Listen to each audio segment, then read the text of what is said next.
Jack Powers back at you with another exciting episode of Infamous Federal Prisoners. Today we're going to talk about a doctor who was killing his patients, a serial killer. I think you know who it is. Maybe you do. But first, let me ask you this.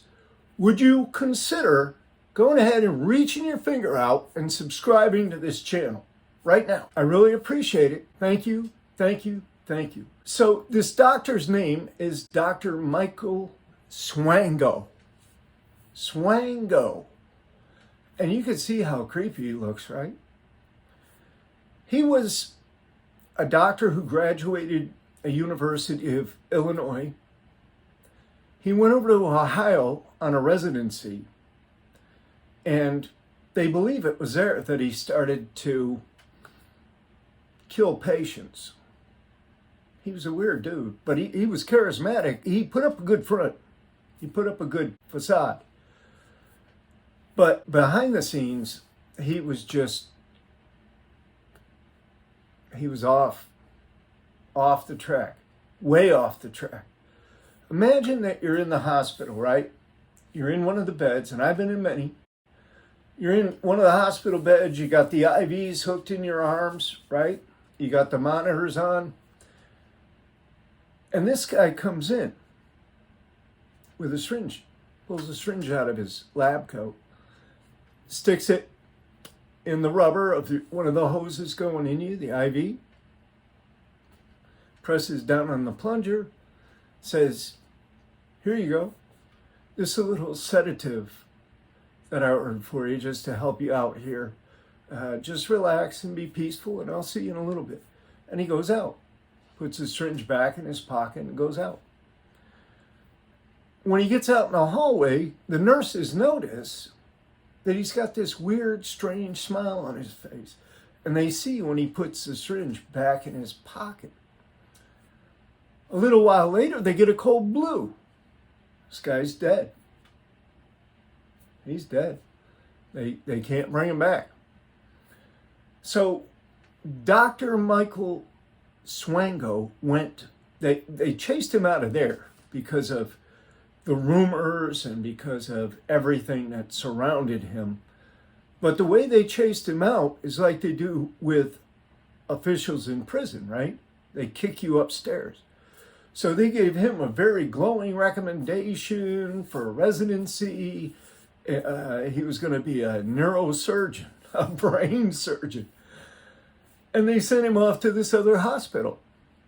And he just kept killing people everywhere he went. And think about it. Think how easy it was for him to do that. But he took a Hippocratic oath to do no harm. To do no harm. I don't understand medical personnel who actually want to harm you.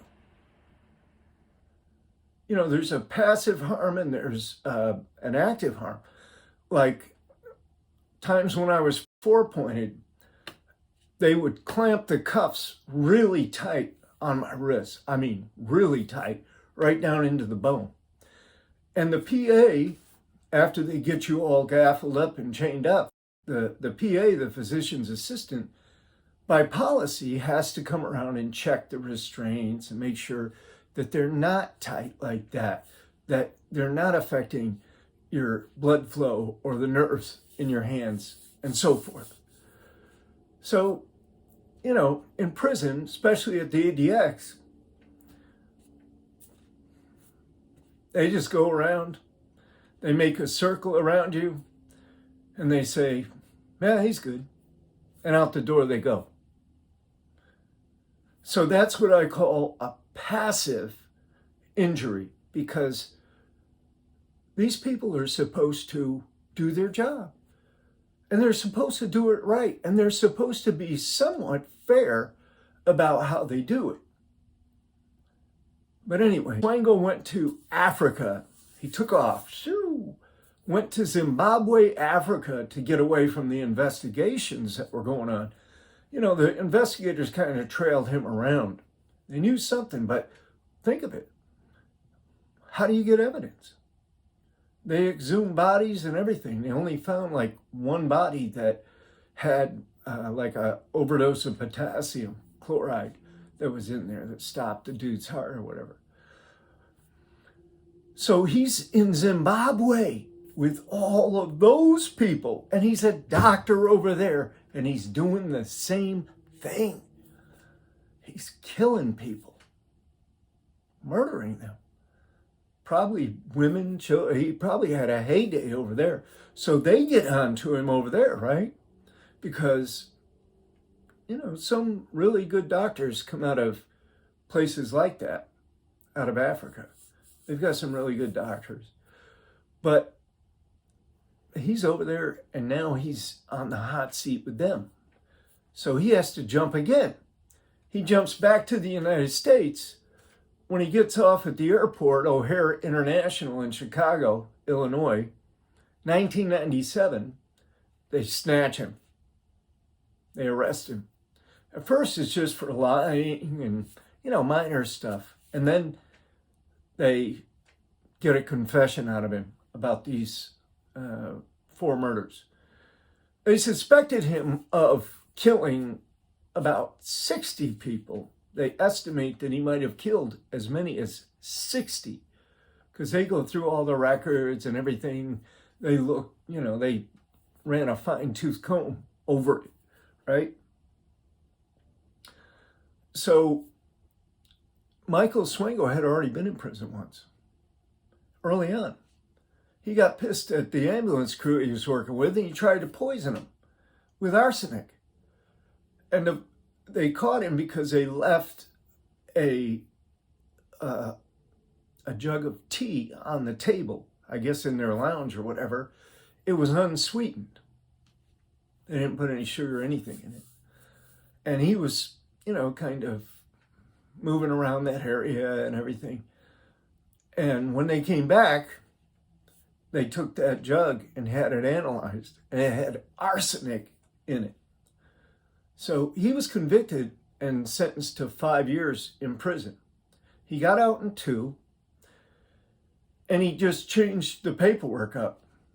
He just, you know, wrote that he was actually in for a misdemeanor, fighting with the crew, whatever, fighting with one of the members of the crew.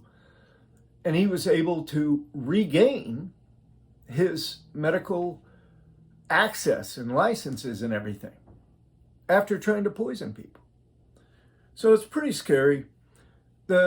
He admitted to killing 4. One of those was Cynthia Ann McGee, beautiful young girl who was a gymnast. And I think this happened around New York City, in or around New York City when he was working there. So he admitted to killing her. And you have to wonder, you know, what he might have done before he killed her, or after she was dead, or whatever. I mean, this guy was and is a creep, a real creep. He's at the ADX right now, ADX Florence. He'll be there for life. He'll never get out. They'll carry him out. He'll go out feet first when he leaves. But that's today's program for Infamous Federal Prisoners. I'm Jack Powers, and you should subscribe to this channel. If you haven't done so already, hit that subscribe button right now. Let me hear from you. Thank you very much, and I will see you again shortly with another episode of Infamous Federal Prisoners.